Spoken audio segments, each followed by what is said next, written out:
Yesus, Nabi Isa alaihissalam, dalam kacamata Islam, dalam agama Islam, Nabi Isa, atau Isa Al-Masih, adalah salah satu Nabi dan Rasul Allah yang diutus kepada umat manusia. Nabi Isa dianggap sebagai seorang Nabi yang penting dan dihormati dalam agama Islam, dan disebutkan dalam Al-Quran sebagai seorang Nabi yang diutus untuk menyampaikan ajaran-ajaran Allah kepada umat manusia. Namun, dalam Islam, pandangan tentang Nabi Isa berbeda dengan pandangan agama Kristen. Islam tidak mengakui keilahian Nabi Isa atau bahwa ia adalah putra Allah. Nabi Isa dipandang sebagai manusia biasa yang memiliki kenabian dan diutus oleh Allah untuk membawa ajarannya kepada manusia. Prinsip ini sebagai pengamalan surat Al-Ikhlas ayat ketiga, yang artinya Dia, Allah, tiada beranak dan tiada pula diperanakan, kelahiran Nabi Isa alaihissalam, Nabi Isa, Isa Al-Masih, dilahirkan sekitar 2000 tahun yang lalu di kota Bethlehem, Palestina. Dan ibunya bernama Maryam, atau dalam bahasa Inggris disebut Mary. Dalam agama Islam, Nabi Isa dianggap sebagai salah satu Nabi dan Rasul Allah yang diutus untuk menyampaikan ajaran-ajarannya kepada umat manusia. Menurut kepercayaan Islam, Nabi Isa terlahir melalui mukjizat, yaitu kelahiran tanpa ayah melalui kalimat Allah yang ditiupkan kepada Maryam. Hal ini disebut sebagai mukjizat kelahiran atau mukjizat nubuah dalam agama Islam. Mukjizat ini dianggap sebagai tanda kekuasaan Allah dan kedermawanannya kepada Nabi Isa dan ibunya, serta sebagai bukti kebenaran kenabian Nabi Isa. Terdapat beberapa ayat dalam Al-Quran yang menyebutkan tentang mukjizat kelahiran Nabi Isa, seperti surah Ali Imran ayat 47 dan surah Maryam ayat 16-21. Namun, Nabi Isa mengalami banyak penentangan dari pemimpin agama Yahudi pada saat itu. Ia akhirnya ditangkap, diadili dan dihukum mati dengan cara disalib. Namun, dalam agama Islam, Allah menyelamatkan Nabi Isa dari kematian yang sebenarnya dan menaikkannya ke surga. Dalam Islam, Nabi Isa dianggap sebagai salah satu nabi yang penting dan dihormati. Ajaran-ajarannya telah diabadikan dalam kitab suci Al-Quran dan diikuti oleh umat muslim di seluruh dunia. Muslim meyakini Nabi Isa diselamatkan Allah dan masih hidup sampai saat ini dengan kuasanya, dengan mengangkatnya ke langit sebagaimana termaktub di dalam Al-Quran Surat An-Nisa 157-158, yang artinya, dan karena ucapan mereka, kami telah membunuh Al-Masih, Isa putra Maryam, Rasul Allah, padahal mereka tidak membunuhnya dan tidak pula menyalibnya, tetapi yang mereka bunuh ialah orang yang disamarkan jadi Isa bagi mereka. Sesungguhnya orang-orang yang berselisih paham tentang pembunuhan Isa, sungguh-sungguh dalam keraguan-raguan tentang peristiwa itu. Mereka tidak mempunyai keyakinan yang pasti tentang pembunuhan Isa, hanya mengikuti persangkaan belaka. Mereka pasti yakin bahwa mereka telah membunuhnya, padahal mereka sebenarnya tidak membunuhnya. Dan Allah telah mengangkat Isa ke atas langit, dan bahwa Allah Maha Perkasa dan Maha Bijaksana. Ayat selanjutnya berbunyi, dan tidak ada seorang pun dari ahli kitab, Yahudi dan Nasrani, yang tidak akan beriman kepadanya, Isa, sebelum kematiannya. Dan di hari kiamat nanti dia, Isa, akan menjadi saksi terhadap mereka. Ayat kedua ini menyatakan bahwa sebelum kematiannya, setiap orang dari ahli kitab, yaitu orang Yahudi dan Nasrani, akan beriman kepada Nabi Isa. Selain itu, pada hari kiamat, Isa akan menjadi saksi terhadap mereka, mungkin terkait dengan bagaimana mereka berperilaku selama hidup mereka di dunia. Secara keseluruhan, ayat-ayat ini menegaskan bahwa Isa bukanlah Tuhan, melainkan seorang nabi dan rasul Allah.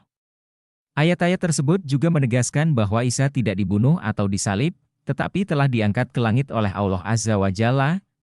Mukjizat Nabi Isa alaihissalam. Beberapa mukjizat Nabi Isa yang disebutkan dalam Al-Quran diantaranya adalah 1. Lahir dari seorang ibu yang suci dari segala dosa yakni Maryam binti Imron. 2. Mampu berbicara di dalam buayan, menyatakan bahwa ia adalah hamba Allah dan akan menjadi nabi. 3. Mampu menyembuhkan orang-orang yang sakit, termasuk yang buta, yang lumpuh, dan yang terkena penyakit kulit. 4. Mampu menghidupkan orang mati dengan seizin Allah. 5. Diberikan makanan dari langit sebagai mukjizat yang menunjukkan kekuasaan Allah. Mukjizat-mukjizat ini dianggap sebagai bukti kekuasaan Allah dan sebagai alat untuk memperkuat kepercayaan umat manusia kepadanya serta kebenaran dari dakwah yang disampaikan oleh Nabi Isa. Berikut beberapa contoh ayat Al-Quran yang menyebutkan mukjizat-mukjizat Nabi Isa. 1. Dan kami datangkan kisah Maryam putri Imran yang memelihara kehormatan dirinya, lalu kami tiupkan ke dalam rahimnya sebuah roh dari kami. Dan ia membenarkan firman Tuhannya serta kitab-kitabnya dan di antara kebenaran-kebenaran, dia termasuk yang paling taat. Quran Surat At-Tahrim 12, ayat ini mengisahkan kelahiran Nabi Isa dari Maryam yang disebutkan sebagai wanita yang memelihara kehormatan dirinya dan menerima kebenaran dari Allah Subhanahu wa Ta'ala. 2. Dan kami jadikan dia seorang rasul kepada Bani Israel dengan berkata, sesungguhnya aku datang kepadamu dengan membawa mukjizat dari Tuhanmu, yaitu aku menjadikan untuk kamu dari tanah, bentuk burung yang bernyawa, dengan seizin Allah, dan aku menyembuhkan orang yang buta sejak lahir dan orang yang berpenyakit kulit, dan aku menghidupkan orang mati dengan seizin Allah, dan aku memberitakan kepadamu apa yang kamu makan dan apa yang kamu simpan dalam rumahmu. Sesungguhnya pada yang demikian itu benar-benar terdapat tanda kebesaran Allah bagimu, jika kamu benar-benar orang yang beriman. Quran Surat Ali Imran 49, ayat ini menyebutkan beberapa mukjizat yang diberikan kepada Nabi Isa, seperti menghidupkan orang mati, menyembuhkan orang yang buta dan berpenyakit kulit, dan menjadikan burung dari tanah. 3. Dan kami telah datangkan mukjizat yang lain untuk mereka, yaitu ketika kami angkat putra Maryam, Nabi Isa, di antara mereka, maka mereka pun berpecah belah. Dan mukjizat ini tidak lain kecuali sebab mereka bersikap sombong.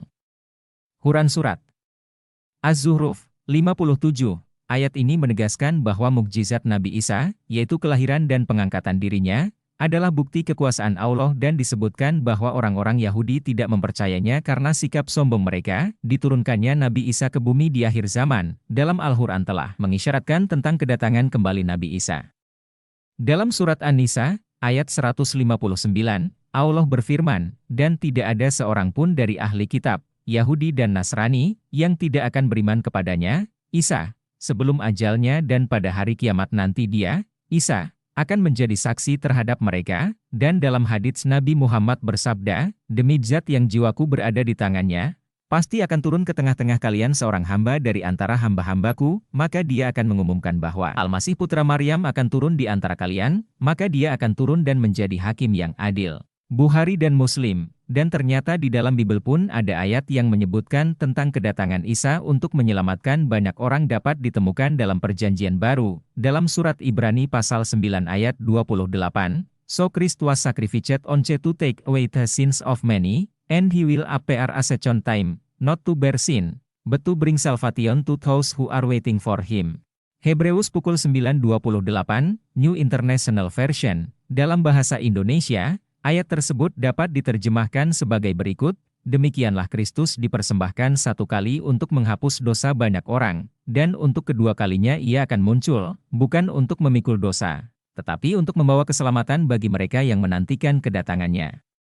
Ibrani pukul 9.28, terjemahan baru, dalam ayat ini, terdapat harapan akan kedatangan Isa Al-Masih kembali untuk membawa keselamatan bagi mereka yang menantikan kedatangannya. Apa tujuan Allah menurunkan kembali Nabi Isa ke dunia di akhir zaman kelak? Menurut kepercayaan Islam, tujuan Nabi Isa diturunkan kembali oleh Allah ke dunia pada akhir zaman adalah untuk menegakkan keadilan dan kebenaran di dunia, serta untuk menegakkan ajaran tauhid, keesaan Allah, yang sudah terkikis oleh manusia.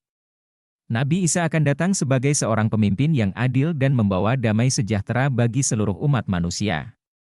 Selain itu, Nabi Isa juga akan membantu Imam Mahdi, yang dalam keyakinan Islam adalah pemimpin umat muslim pada masa akhir zaman, dalam memerangi Dajjal, penipu besar, dan mengalahkan segala bentuk kejahatan dan ketidakadilan. Secara umum, dalam keyakinan Islam, Nabi Isa akan datang pada akhir zaman untuk membantu Imam Mahdi dalam melawan Dajjal, seorang tokoh jahat dan penipu besar yang membawa fitnah besar sebagai ujian dan ketetapan bagi manusia yang akan muncul sebelum kiamat.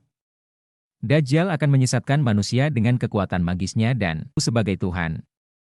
Namun, Nabi Isa dan Imam Mahdi akan mengalahkan Dajjal dan membebaskan manusia dari pengaruhnya. Menurut beberapa hadis, Nabi Isa akan turun ke bumi di dekat Menara Putih di timur Damaskus dan bergabung dengan Imam Mahdi di sana. Kemudian mereka akan berperang melawan Dajjal dan pasukannya. Nabi Isa akan membunuh Dajjal dengan tombaknya dan menghancurkan segala bentuk kejahatan dan ketidakadilan. Wallahu a'lam bishawab. Demikian catatan si Abah kali ini.